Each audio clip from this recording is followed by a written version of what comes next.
नमस्ते आचार्य जी। मैं पिछले 2-3 महीने से अध्यात्म में हूँ। थोड़े टाइम से बिल्कुल सही चल रहा था। जब तक मन और बुद्धि पे काम हो रहा था तो ज़्यादा डर नहीं था। पिछले हफ्ते कुछ ऐसा हुआ कि बहुत ज़्यादा डर लगने लगा।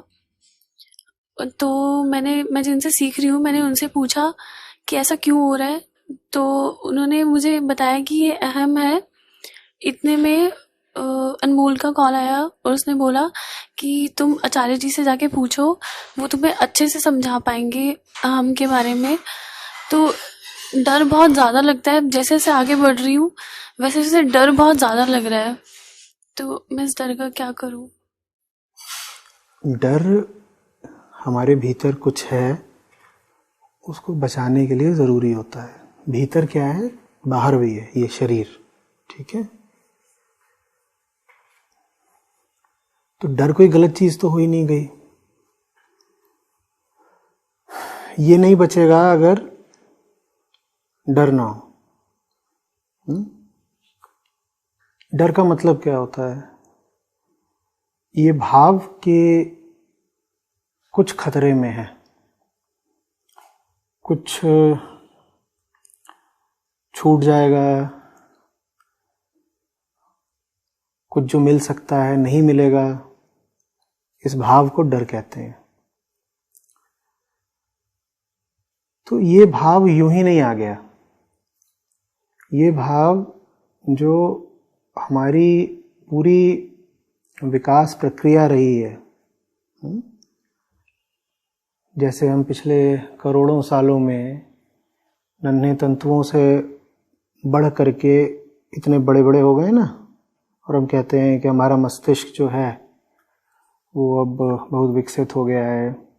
ये सब चीज़ें, तो ये सब एक दिन में हुआ नहीं है, एक बड़ी लंबी यात्रा रही है ना। उस पूरी यात्रा में डर का बड़ा योगदान रहा है। ठीक है, डर नहीं होता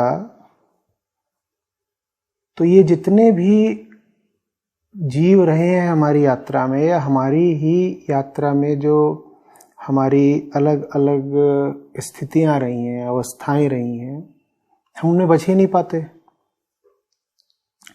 एक जंगली जानवर आपके पीछे पड़ता है, आपने देखा है कितनी जोर से भागते हो। वो जो आपके भीतर भागने की ऊर्जा उठती है, वो कौन देता है आपको?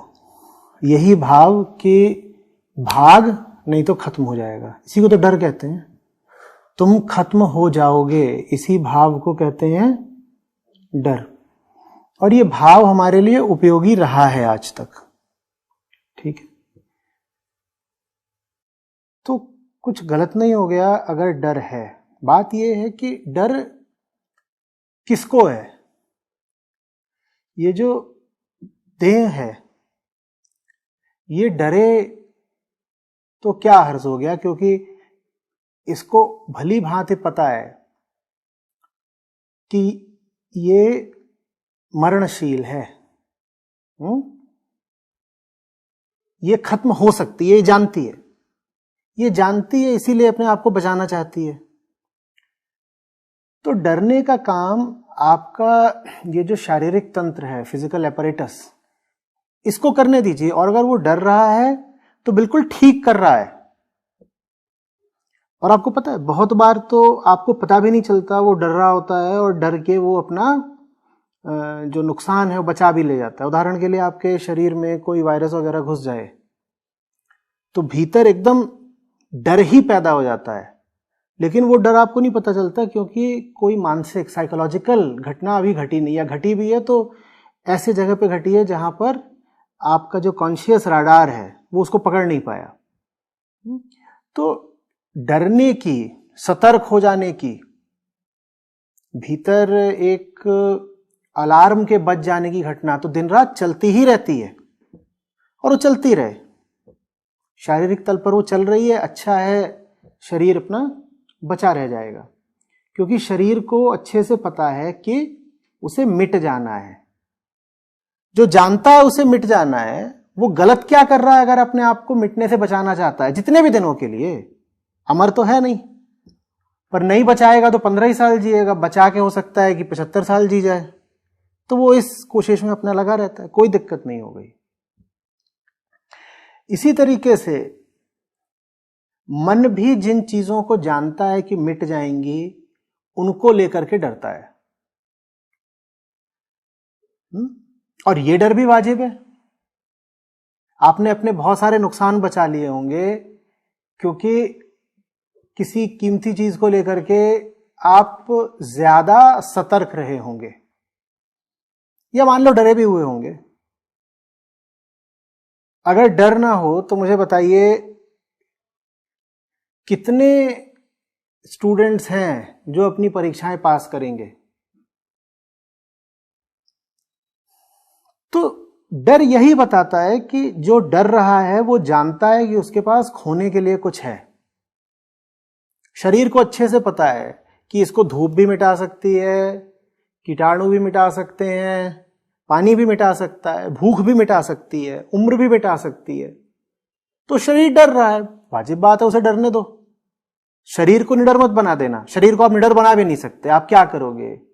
आपके भीतर जो इम्यूनिटी बैठी है, प्रतिरक्षा तंत्र, आप उसको बोलोगे कि डरने की कोई बात नहीं, जो वायरस आ रहा आण दे, ऐसे बोलोगे? नहीं, वो तो हमेशा चौकन्नी रहती है भीतर। कोई आया नहीं कि खट खट खट खट खट खट अंदर के कार्यक्रम चालू हो जाते हैं, है ना? तो जिनके लिए मुनासिब है डरना, उनको डरने दीजिए। और उन्हीं के लिए मुनासिब है डरना जिनके पास कुछ ऐसा है जो मिटेगा ही। अब आपको, जो आप हैं, अगर आपको बुरा लग रहा है डरना, तो कुछ ऐसा पकड़ना छोड़िए जो मिटेगा। आप